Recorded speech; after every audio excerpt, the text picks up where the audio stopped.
Good afternoon, everybody. Welcome to Radio1WorldFestGlobal. I am your co-host, Miss Lisa Ray, and we have a wonderful show lined up for you this afternoon. We're going to speak about the importance of financial literacy. And before I get into that, I'd like to introduce my co-host, Miss Nifs Jones. Greetings. And also our CEO and founder, Mr. Kamell Ellis, also host of Radio 1 World Fest, brought to you by 1 World Fest Global. Good morning. How you guys doing today? Thanks for tuning in. What's up? We're on just a few minutes after the 1 o'clock hour because we wanted to let you guys get settled in and get settled down and ready to check us out as we go on there live from beautiful downtown Brooklyn at the lovely We Say What They Can Production Studios. Yes. Okay, right down here in Brooklyn. Thanks for joining us today, Sunday, June 3rd, 2018. We come with this show today on finance because we think it is very important to our listeners to begin to understand financial literacy for some of us that don't. I'm still learning, even at my advanced age. You know, I'm only 20-something, but I'm still learning. Don't let the devil chin fool you. No, it's really important, man, obviously, to learn about finance, financial literacy, financial health, and hopefully that will lead to financial wealth for a lot of us. We decided to do this show today because of all the shows that we do during the course of the year. At the end of the day, it all comes back to finance and your understanding of finance, and that is going to help you move forward in whatever other endeavor that you focus on. And a lot of those topics we do discuss during the course of the year, of course. We talk about education, we talk about healthcare reform, we talk about gentrification, all those things one way or another. Education. Because of the country that we live in are affected by your financial health. So we decided to tackle this topic today. Now, I have a question. Let's talk about what One World Fest stands for, and of course, Radio 1 World Fest. Let's talk about what we stand for. Okay. And let's highlight some of those things that we stand for, so this way we can transition into why it's important for us to be financially literate. Okay. Most importantly, One World Fest Global is a platform for understanding. It's a platform for getting knowledge. It is a platform for, and when I say getting knowledge, I mean getting to know yourself, getting to know the people around you, getting to know and understand the culture that they come from, and hopefully having that inform you in terms of your understanding of that person, the understanding of that culture, and understanding maybe even more so of your culture. We're all trying to learn a little bit more here. Absolutely. And we understand that there are different cultural norms in terms of the approach to finances, the approach that people take to finances. So since we are targeting, I want to do this first because we do have, we have two people here who versed in finances on a number of different levels. We have Lisa Ray here, our co-host, who spent over 20-something years working on Wall Street and working in the financial industry. We have Nifs Jones here, also our co-host, who understands finance from a family perspective as well as from the perspective of a business owner. And she is also our resident millennial and our team millennial, Ms. Nifs Jones here. So I'm going Team to millennial. rely on them a lot today to kind of bring us around and bring us around to the world of finance. And before I go on, also, we're going to have the great privilege at 1:30. We're going to have a guest, Miss Sabrina Abraham. She wrote an ebook called Financially Lit, and she's going to be calling in at 1:30 to discuss her understanding of finance, her experience in the world of finance, and the book she wrote, again, Financially Lit. It's an ebook. It's a great book. I read it. and was really up reading it last night, and was just really knocking me in the head and bringing me back to the importance of making financial goals and having everything straight, especially when you got a family. You got to kind of figure it out. So we're looking forward to Miss Abraham calling in at 1:30, and she's going to enlighten us about a lot of things in finance. First, I want to go to Lisa and have Lisa tell us, give us a little bit about your history and background in finance and what you bring to this topic today. Well, in spending actually almost 30 years on Wall Street, I started working for major broker-dealers, and I had my stockbroker's license, Series 7 and 63, and I did very well. But one of the things that we talked about even last evening was, in doing very well, yes, I manage money, I manage huge portfolios from an operational standpoint, middle office and also front office sales. And I made a lot of money for these broker-dealers. And because I was a single parent, I guess I was more focused on putting food on the table and raising my son, where in fact I should have branched out and did something on my own because I had the tools. Right. And so today what we're talking about is having the tools to be financially secure for your future and passing that on to our children. I really didn't start saving until once I had a child. Then I realized the importance of saving, investing, and I do have some investments. Could I have done better? Absolutely. And I just want to go to something I read last night on Google. I can't remember the exact website. However, it speaks about family and the different cultures that you mentioned, and how we're connected, and how that transcends into how we invest money and making decisions. So it says, the role of family in making financial decisions varies from culture to culture. Beliefs can also affect an individual's use of money, management of financial matters, and financial decisions. So what does that mean? I mean, what I get from that is that we learn from our family. Right. I learned from my father. My father had a high school education, and the simple thing that he said to me was, don't put all your eggs in one basket. So then, of course, as I've gotten older and I've sat with financial advisors and even working in investment banking, I understood that I needed to diversify. Okay. We stand for diversity here. So while we talk about diversity within cultures and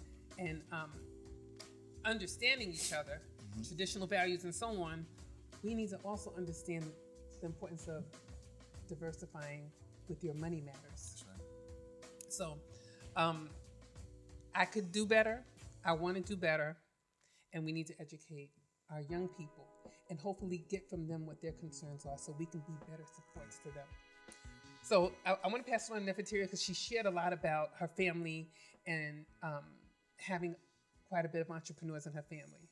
Let's talk about that experience for you and the importance of how that relates to money. And what that taught you from again, how your family handled it. I just found out I was actually a millennial, so congratulations to me. Just last night. Just last night in a conversation preparing for the show, I found out I was a millennial because of my, my age. I'm still 25, so I'm still a millennial.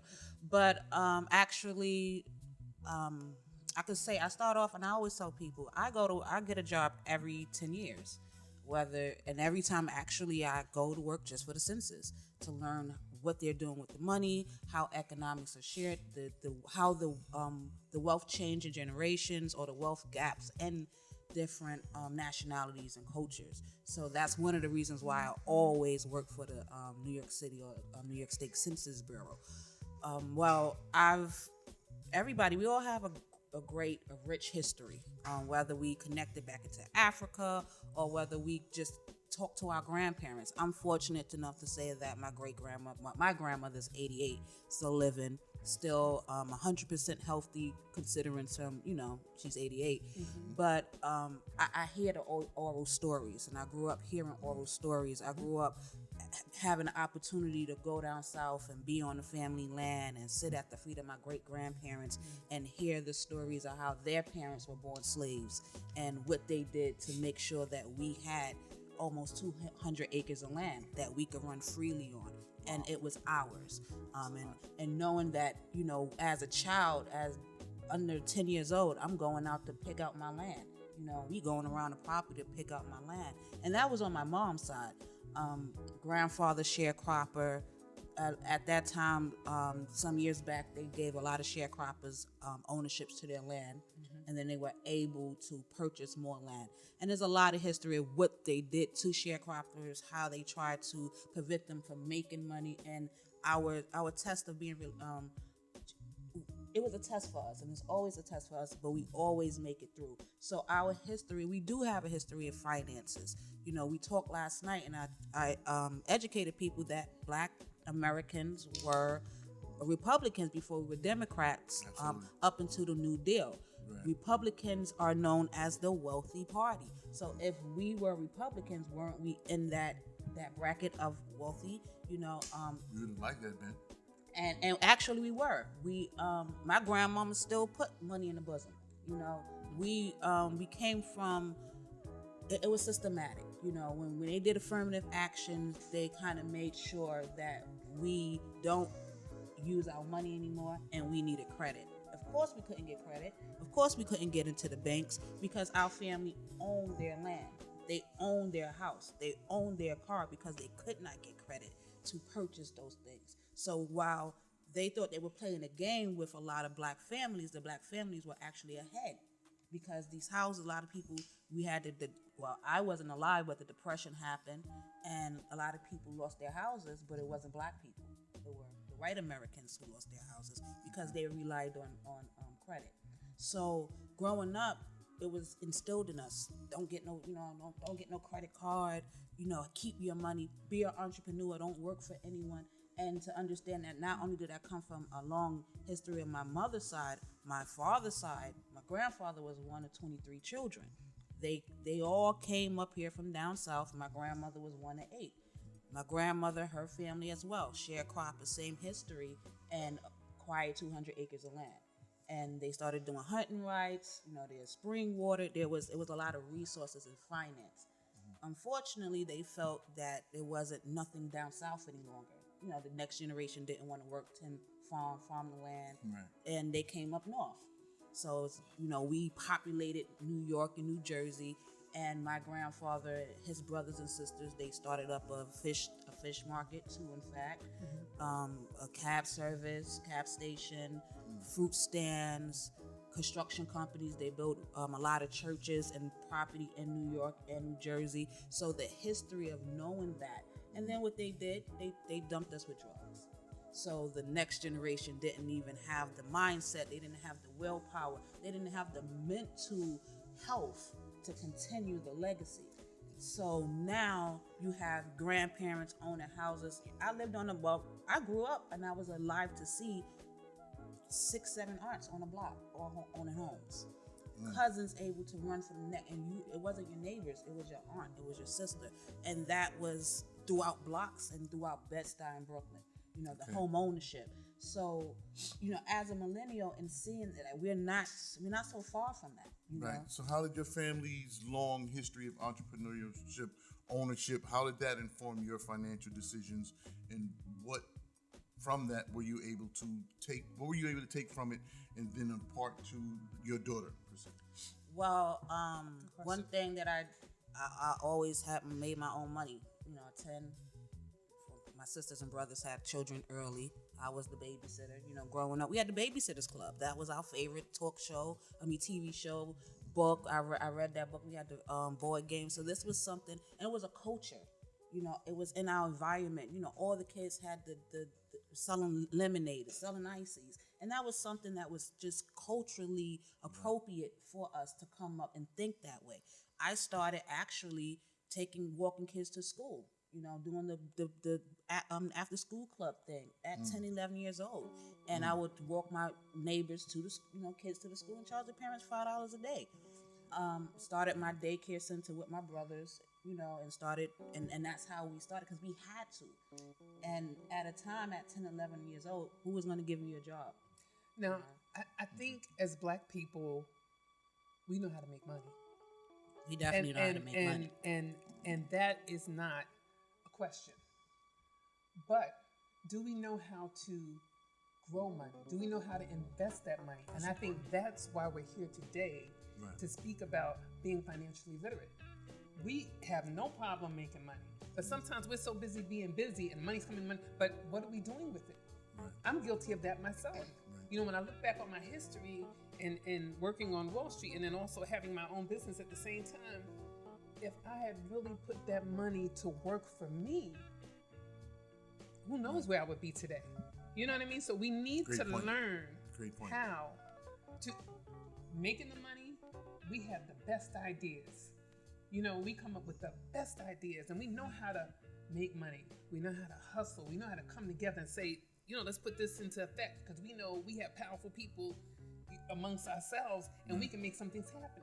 But how are we going to grow that money and then leave that legacy for our children? And that's one thing that we always, the plans to start of a new mindset. We talked about last night, and I said amongst my family, I kind of mandated that nobody do no more baby showers. Now they have reveal parties and stuff.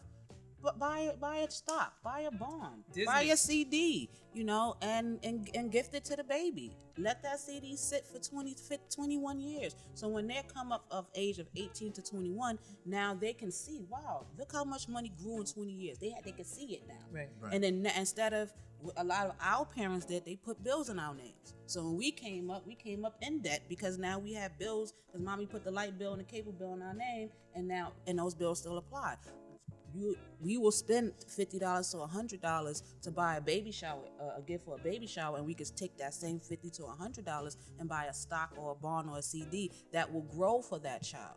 And what I did with my daughter, because I had a child young, I decided to put a credit card in her name, and I pay bills. And that credit card is just for paying bills. She's 6, she's about to be 16, so she's like, can I get my credit card? Can I get my credit card? But I let her know. I put her in school early. I let her know she's going to be set to graduate high school at 17. You're gonna, when you get out of college, you're gonna have a 750, 800 credit score, because I started credit for her now. And that's good. Now, this is the thing. This is my question. Okay. We need to start doing that from when we have the babies. When they're able to understand us speaking to them, we need to start setting them up from that point and educating them on managing money. And you don't spend it as quick as you get it. And there's little things that I learned, but I don't think it was enough. So we need to start from when they're babies to really teach them, to educate them, so this way when they get to be our age, they're set. Because that's not something that we think about. That's in the back of our mind. Right. We're so busy thinking about how we're going to earn the next dollar. No, our money needs to grow for us. And it's great to be an entrepreneur. But even in doing that and getting out of the fear, because I know for me, I was fearful being a single parent, but I had the ideas. You know what I mean? I had the ideas. I knew I could make, and if I really put them into action, I would have been at a better place. So we need to prepare our children from young and really have those conversations. It's easy if we do it when they're young. It's easy. How do we talk to them now about that? How do we do that? The first thing we have to do is make sure that we're informed and that we are financially literate and that we understand the importance of saving, the importance of diversifying our finance and not relying on one source of income. We understand the importance of having the difference between assets and liabilities. Certain things that you spend your money on are going to grow your money, and other things that you spend your money on is just going to be a drain on your money. So we have to begin to make that distinction first to ourselves very early, and then we can help our children understand the distinction between, if you purchase something, it's either going to grow your financial health or it's going to deplete your financial health. For instance, if you purchase a car, I mean, we all like nice things and we like cars and stuff like that. But no matter how fly your car is, no matter how great it looks, no matter how shiny it is, no matter how fast it goes, and now how fast your rims spin, your car is a liability. So the first purchase that you make of a car, and a lot of times that's our first major purchase. As young people, once we get our hand on a piece of money, the first thing we want to do is get a car. What if instead of getting that car, we decided to try to buy a piece of a property, a distressed property?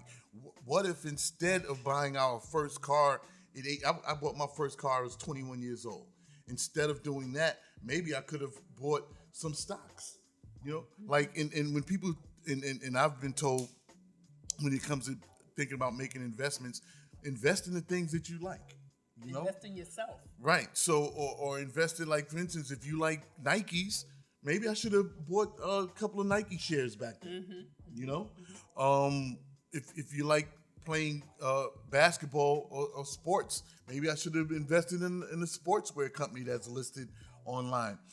But I wasn't taught that. Exactly. And those things we need to first teach ourselves so we can teach our kids how to grow their money. And again, the distinction between whatever you purchase is either going to grow your money or take away your money. Just like I just went to the store before coming here and I brought an orange juice. I needed juice, but that's money going out.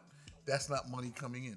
I could have bought something from that store that I could sell and make money. So you have to have a mindset of, if I buy something that's going to deplete my finance, I also got to buy something that's going to put that money back into my pocket. And it's very important that we begin to make those distinctions early to our children, and thus and early, because we were living in a debtor's nation. Everyone, you're born in America to go into debt. Understand that.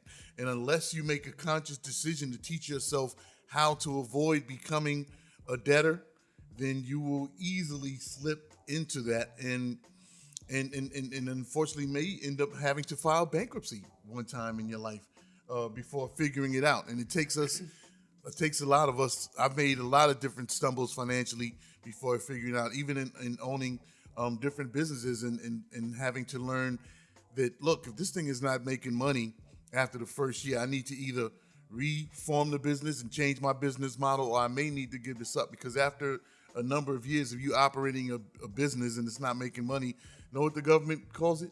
A hobby. You know what I'm saying? You're just doing this for fun because you're obviously not in it to make money. So in becoming financially literate, there's a lot of money is so diverse, and there's so many different aspects and ways to look at how you handle your money that you have to make a conscious effort to educate yourself. And unfortunately, in a lot of our schools, especially through our high school years, we're not taught that. We're taught algebra, geometry, trigonometry, as they say, a lot of stuff that you're not going to use. I haven't used trigonometry since I left high school, but they don't teach you how to stay out of debt. How to budget, how to be how to financially budget, sound. how to balance a checkbook. How to write a check. How about that? And that was one thing I mentioned too. I remember my grandmother to teach me how to write a check. She asked me to write out her check, and I'm like, checkbook, and I'm like, and she looked at, girl, you don't know. Of course, my mom wasn't able to teach that stuff. We had that gap, that loss, and it was like a disconnect, and it was a big gap. And me educating myself about financial literacy, I actually found out money isn't real. The only thing, America is wealthy off for us being in debt, and money is assets. And it's those who have assets have wealth, and those who don't have money. And those who have money are always in debt because they put the value of money is debt. So that's, and I'm going to be writing a book to really bring out all these lies about that whole misconception of money. And before there was money, there was IOUs. That's where the concept of money came from. Because it was always credit before money. And then it was like, okay, wow, Black people came up and started having assets and started actually acquiring things. And now it was like, how are we going to get that away from them? That's interesting. How can we trick them out of what they acquired, what their assets are, and how can we get it? And that's what the whole truth. This dollar, like the $50 that we pay, that means we put wealth on a piece of paper. And a lot of people is putting everything on that and ride on a piece of paper that could be burned, crumbled, ripped. And that's what your thrown in the values garbage. are. We have 2 minutes before our caller comes on, but it's interesting that you said value. So we need to identify the things that we value. And what does that really mean? You know what I mean? Because you will have to spend money. You will have to invest in yourself. So we value our health. So you have to spend money to eat right so you can be healthy, right? You can live a longer life. If you live a longer life and then you make great decisions, then you can turn your situation and you can be financially sound. But we could grow our own food in our own homes. We don't have to spend that. What do we value? Yeah. What do we value? What do we value? We value, like we talked about, the sneakers, the jewelry, the notoriety, oh, look at me. There's no value there. So I'm going to pass it on to Kamell. I know our caller's going to be calling shortly, so we want to prepare for her. I just think it's interesting something Nefertari said in terms of money and the reality of money and how real is that piece of paper that you're holding in your hand. It brings me back to something when I watched Bloomberg TV and some of the other financial channels. They always talk about consumer confidence, and when consumer confidence is up, yep, the stocks go up, the market goes up. There's money's being spent. When consumer confidence is down, we're going to come back to that. Yeah. Because confidence is the long form of a con. We'll talk about that later. That's the root word. Our caller, Miss Abraham, is calling in. Sabrina Abraham. To accept, press 1. To send a voicemail, press 2. Good afternoon, Miss Abraham. Hi, good afternoon. How are you, Kamell? How you doing? I'm fine. Thank you for calling in today. We were eagerly anticipating this call from you. Welcome everybody to the show. I was listening to everyone. Awesome. Thank you. Thank you for having me. Good afternoon. Good afternoon. Good afternoon, ladies. Thanks for calling in, Miss Abraham. And again, we prefaced your call in by telling our audience that you would be calling in today and about the great book that you wrote, Financially Lit. And I hope that you guys get an opportunity to look at that, to get her book. Go on the website, fincotechnologies.com, and have a look at all the great things that Miss Abraham is doing. But Sabrina, before we move forward, can you give us a little bit of your background? Tell us a little bit about your background in finance, please. Well, I've been in the financial industry for 19 years now. Okay. So similar to the First Lady, she has like the broker-dealer experience and all of that, like Wall Street. That's right. My history. Okay. I currently work in the regulatory reporting space. So I'm handling financial statements and balance sheets in the hundreds of billions of dollars. Wow. I currently run my own company, Finco Technologies, and my focus is on exposing our community to the opportunities in software testing while helping them build a financial legacy for themselves and their family. Great. And the book, Financially Lit, what was your inspiration for writing that book? Well, my inspiration was my daughter. Okay. I have a 13-year-old daughter, and I teach her. I try to, I think as parents, we all want our children to do better than us. Mm-hmm. So I give her all of this insight and as much information as I have, so she don't make the same mistakes I did when I was her age, or when I became of age and I started making money, right? Mm-hmm. So I felt like if I can make things practical enough for her to understand, that definitely adults would grasp it, because I feel like there's so many books on the market that the language is so difficult to read. Some of these books you need a CPA and a dictionary to get through them Right. all, right? To Unless get you through the understand book alone. the language of finance, And- right? It'll be a problem. Yeah. So I feel like if kids can understand it, and that's like a focus, a big passion of mine, teaching this stuff to kids, because I feel like if I can teach my child, I can teach a million children, you know? And so it's the same thing with adults. And this is something, I wanted something practical for the everyday working person that, you know, just is frustrated with the cycle. Like, I'm paying my bills, and I barely have enough to live. I wanted just to create a practical guide for them to understand, okay, this is what I can do starting with this paycheck. Okay, so what is the first thing that someone should do if they want to become financially lit? Okay, or financially literate. I like financially lit. I like that too. If they want to become financially lit, what is some of the first things? Say I'm a young person. I just got out of college. I just got my first job, and I subsequently just got my first paycheck. What is the first thing I should do in order on my way to financially being lit? Okay, so the first thing should definitely be put aside 10% of your money. Okay. So even if you don't know what else to do and you just want to blow that first check, if you have 10% of that money put aside, you're on your way. But I will also tell young people, like, understand the types of income, right? Because you have your earned income, which is that paycheck, but there are other types of income as well. So if you understand, well, the main types, earned income, passive income, portfolio, you can say, well, I have my 10% here. Maybe I'll purchase some stock, like allocate something from each check to purchase stock, allocate something towards building a passive income. Even if you can't go out, most of us can't go out and buy a house tomorrow, right? But you can put aside something to say, okay, well, this is towards my first house. And I like college students because a lot of college students, they get back refund checks. You know, when you get your refund check, now this is outside of a regular paycheck, you know, use that lump sum of money to go get the first property. You know, go get your first set of stock or whatever. But if you apply just the 10% rule, you should be in a good, like, that's a good starting point. Now, what is passive income? I heard you use that term. What is passive income?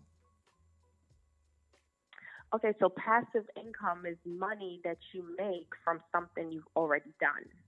Okay. So like residual income. So it could be in the music industry, you know, we hear rappers, they get their royalties and stuff like that. In the real estate game, we call it cash flow. So every month you're paying rent towards, you know, to your landlord, and your landlord has a mortgage to pay. So after he pays all his expenses and that mortgage, whatever is left over, that will be considered his passive income.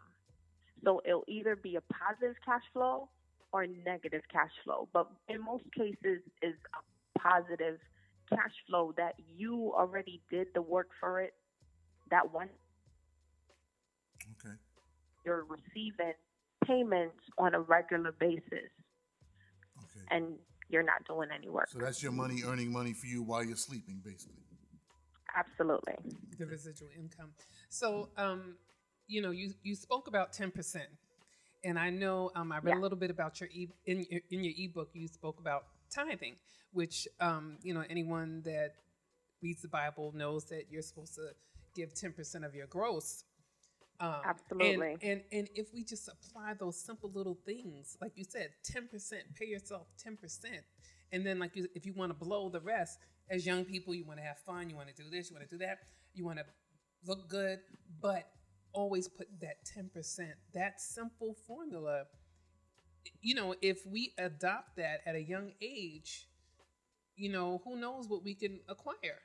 That's amazing, and I'm glad you brought that out. Even in your ebook, that tithing, 10%. Yeah, absolutely. Because What I mean, said God in the is ebook was infinite in His wisdom, right? Right.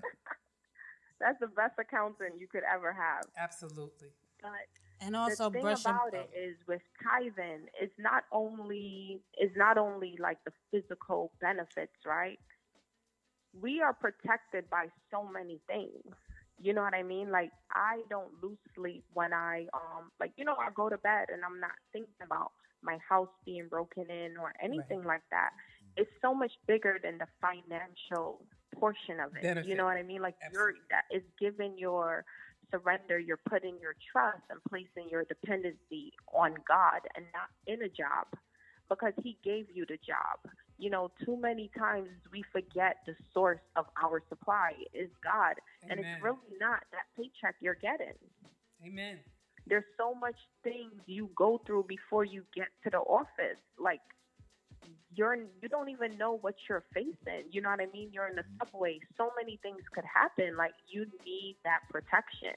You know what I mean? And I feel like tithing for me, and what kind of blew me away about tithing, there's so many wealthy people that this is where they started, you know, like the Colgate family and Heinz ketchup. All of these people, they started building their fortune on tithing, just that belief in what tithing could do for them. Okay. Well, I did notice in the ebook you said that people do tithe, but then you said that they don't know what to do with the other a lot of people in the congregation don't know what to do with the other 90% of their income after they've given the 10% in order to learn to grow their income. My question to you is, what other forms of income are there? You spoke of earned income. You spoke of we just defined passive income. What other form of income is there that someone could invest in order to ensure that they're going to have monies coming in from more than one source? So I would say portfolio, right? So Okay, this and would what's that? be Portfolio. your stocks and your bonds, mutual funds, ETFs, things of that nature. One of the ladies spoke earlier about giving a baby stock, Right. you know, as a baby shower gift and stuff like that. Right. Any gifts I give, any children's gifts, like if it's a baby shower, birthday, whatever, I give stock. You know, and it doesn't have to be $500 in stock. You know, their websites. This one particular website I love. It's called Stockpile. Stockpile. And you Stockpile. Stockpile.com. Yeah. Okay. And you can give, like, you know, any little kid, you can give them $25 in whatever stock, you know? Like I buy Snapchat stock for my daughter all the time. Snapchat is about $11 or $12. You know, I haven't checked the portfolio in a while, but, you know, you pick up a few shares here and there for kids.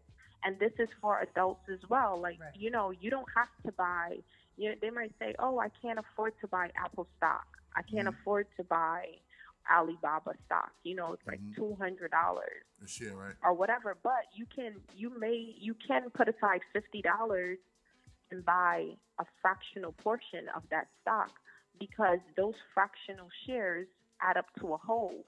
You know what I mean? If you keep buying enough of them. So what you're saying is, if you can't afford one whole to purchase one stock because it's maybe $100 or $200 a share, you can buy a portion of that $200 per share stock. Absolutely, you can buy fractional shares. Okay. And also, I like to add, like, Motley Fool is another one that educates us on how to. Could you repeat the name? Motley Fool. Motleyfool.com? Yeah, .com. That's the website. Oh, yes. Okay. It talks about financials, stocks, what's the best stocks, how to break it down, how to buy partial stocks. And also, I was reading, I skimmed through and I seen it, and I'm gonna get back into that. When you were talking about the other resources, well, she was talking about the other resources of finding money, and I was like, wow, you know, that's the area I want to really get on, because, you know, the area I'm in, I spend other people's money. You know, I find out where the money's at, where the grants is at, and how I can make that, you know, and that's the game. No one spends their own money, you know, whether it's loans, grants, or stocks, or some way, it's nothing that really they're coming out of their own pocket doing. And that's, you know, I would like for you to elaborate more on that. Yes. I mean, that's the way of the wealthy. Right. They leverage other people's time and they leverage other people's money. And the thing is, for us, especially like for me as an entrepreneur, you want to do it for yourself because you say you can get it done quicker. But if you outsource that task, you have more time to focus on what you need to focus on, and it'll be beneficial for the business in the longer term. When you leverage other people's money, like you said, there's so many grants. In New York especially, you have billions of dollars given away every year in government contracts, and the minorities are not showing up in enough numbers to get these contracts. So they're going to other people. 23% of all of these contracts are allocated for us, women and minority-owned businesses. And we don't get the funding because we don't apply. We are comfortable working for other people, and it's fine to work for other people, but we have to get out and go and get some of these sources, and let that be our starting point. You know what I mean? Like, right. I think we have to know where to go first. It's the information that people need in order to help them understand what is available to them. The problem is that you have these government programs that are out there, but no one's on the ground. I don't want to say no one, but the people that are on the ground are not being very effective in terms of getting the information out there to the people that really need it. And can say, hey, well, wow, I didn't know that this program existed for the government and it was targeted specifically for me. Now that I know it exists, maybe I can make an effort to go and be a part of that and use it to grow my business. And there it goes with the fear. Yeah, so you can start with like nyc.gov, right? nyc.gov. Or you can just, nyc.gov. Okay. There's a New York City contractors website. Mm-hmm. I don't remember it off the top of my head, but in today's society, Google is your best friend, right? I had a mentor tell me one time, everything you want to know, type it, form it as a question and put it into Google. Absolutely. And see what comes up. Everything, you can find the answer to everything in a book, right? So if you're like, okay, how can I sell hair online? You could type that up in Google, see what comes up, right? How can I find grants? Put it in Google and see what comes up, because you may be outside of the New York City area. Right. But these programs are available in every city and every state. But like you said, the people on the ground, the people that are getting the contracts, they continue to get the contracts, but they're not going to tell. Are they going to tell, the Jewish company that owns 500 buildings in Brooklyn are not going to tell me, their tenant, hey, you really don't have to pay my rent. You can go apply to, that's not, that wouldn't make sense for them. Right. It's for us to get the information. You're using your platform to get this information out. Right. You know what I mean? And I feel like it's each one, teach one. As we come into contact with each other, share the news. Share the information. A lot of times we find out and we hoard it for ourselves. But your life can only, you can only get rich in life by enriching the lives of others. So keeping information and all of these things to yourself, nobody wins when you do that. That's right. I agree. Question. Credit is something that's come up in this conversation. Of course, that's we're a debtor nation, and a lot of us are struggling and working to get our credit scores up. What suggestions do you have for anyone that's trying to manage their credit? What are some of the best tips that you may be able to give someone in terms of managing credit? So I would say make your payments on time. Pay your bills on time. Right? Mm-hmm. Pay your bills on time. That's the best thing you can do for your credit. But I am not a fan of building consumer credit. Okay. Because I feel like, we are a consumer society, right, and we take our money and we get the credit cards and we buy, like you said earlier, a lot of liabilities, right? Whereas if you focus on building, or if you use your personal credit to purchase assets, that's a beautiful thing, right? But I feel like people should focus on like starting a business and trying to build their business credit. And why I say that, because your business credit is something that is not tied to your social security number. So in the event like you ever were to experience like a whole lot of debt and you couldn't see your way out of it, you can file bankruptcy and just file a new business, register a new business, get a new EIN number, and start over. As opposed to when you are drowning in consumer debt, you have this debt, and if you file bankruptcy, this is something that stays on there for 7 years. Sure. You know what I mean? And business credit, you can get like 10 to 100 times higher. And if you walk away, let's say the business does not make it, you know, a lot of businesses, they say fail within the first 5 years. And to me, the reason they fail is just the lack of knowledge, right? Because a lot of people are just using their personal money to fund the business as opposed to leveraging business credit and scaling the business in that way. So the money you're using is not necessarily your money. So if you focus on building your business credit, I mean, something completely different from your consumer credit, you can get a whole lot further, and it can help you acquire more assets that you can put on your portfolio, and essentially your financial statement have a healthy balance sheet and a pretty strong financial statement for yourself. I think that's because very most I'm sorry. Most banks, people would say, yes, well, for the bank, they want to see my paycheck, they want to see my credit score and all of that. And that is true because you are looking to purchase, residential properties and all this type of stuff. But when you get in on the investment side of things, the banks want to see your financial statement. That's what they want to see. They want to see, how many assets you have. Well, what's your track record? Can we fund this? What's the performance of this property? What's the performance of this? They're not necessarily looking at a credit score. They're looking at what the property can do and the returns they can get, like the performance of that property and how much money can be potentially made for them to say it's a sound investment, as opposed to you trying to purchase a liability, because if you are the only person living in that house, that's a liability to you. So they're going to put you through the ringer to get approved because it's a liability. It's not your asset. Okay, so I think that's very good information for a lot of our millennial listeners, because they have a very great entrepreneurial spirit.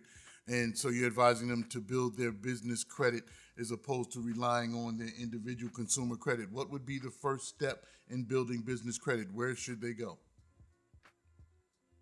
They should definitely get a DUNS number. Right. When they Dun & register Bradstreet, the right? business. Yes. Okay. Once they register the business and they have their EIN number, their next step should be to get a DUNS number. Okay. And where should they do that? They should go to the Dun & Bradstreet website. As a business. DNB.com. Okay.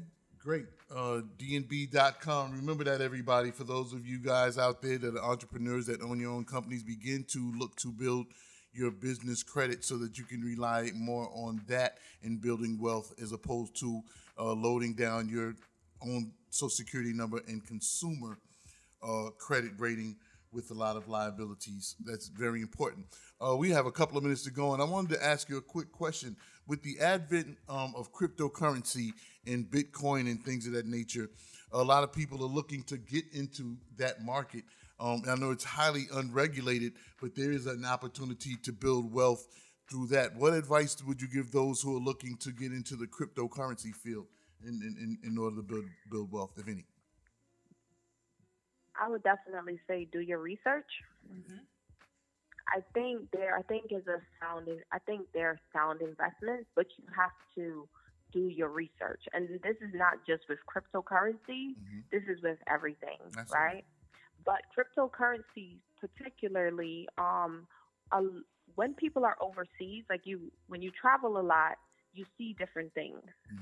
And when you are like globally minded, you'll see like what's happening in the news and what are the current trends and stuff in the market. And right now we're in the global market. So pretty much anything we want to know in other countries is available at our fingertips, right? That's right. But what's happening with cryptocurrency, this is something that in China, in Africa, in India, in a lot of these places, this is their everyday way of life. They're using this cryptocurrency to make their payments, like to buy groceries. So like how we go to the supermarket and we may use our credit card and we pay cash. For these people, a lot of times their money is so devalued that they have to walk with a wheelbarrow full of money, like in order to shop at the grocery store. I've seen that. So it doesn't make any sense. You know what I mean? So this is just a more efficient way of them shopping. So they've been doing this for a few years now and just came over to, like, you know, we've really been aware of it in a short span of maybe 2-3 years or so. But this has been a way of life for many other countries. Wow. So pretty much when we see things coming, like they usually come from a place, they originate from somewhere. So if you see, like they're seeing that, okay, well this is how they're doing it, and this is, you know, this is efficient. Now they're gonna try to bring it here and obviously monetize it, you know. So I feel like digital currency isn't something that's going away. We're in a digital space that it would definitely serve you well if you understand what it is and you just get involved. Okay, well, thank you very much for that, Sabrina. This time is going really fast. Yeah, and our time with you is going really fast. We were hoping to be able to take some questions, but we actually at the wind down portion of the show. I want to thank you very much for calling in. Ms. Abraham, again, please tell us how folks can reach you if they want to reach you. Sabrina, please. You can reach me at I am Sabrina Abraham on Instagram or at FinCode Tech on Instagram as well. You can also call me at 1-800-917-0890, or you can find me on the web on www.fincodetechnologies.com. And thank you for that. Hi, Miss Abraham. This is Lisa Ray. I'm going to be calling you just so we can share some information. Sure, you know, sure, because you know, that's my background, my history, and I've been away from it a couple of years, but you know, it's still in me, and I've learned some things from you today, and I'm going to call you. I think you just got yourself so new am clients there. I'm calling you too. You got 2 new clients, and you can look forward to advising One World Fest Global on some financial issues going forward. We want to thank everyone for listening today. Of course, again, we want to thank Ms. Sabrina Abraham for calling in and sharing her wealth of financial knowledge with us. Again, be sure to follow up with her at fincodetechnologies.com. And we want to thank our great guests, our great hosts here again at We Say What They Can't Production Studios in beautiful downtown Brooklyn, New York. Again, we at Radio One World Fest Global, oneworldfestglobal.com. We'll see you guys the last Sunday of every month from 1 to 2 p.m. Thanks for joining us today, and enjoy the rest of your day and the rest of the month. Thank you very much for coming on. Good day, y'all. Thank you, guys. Bye-bye. Thank you. God bless.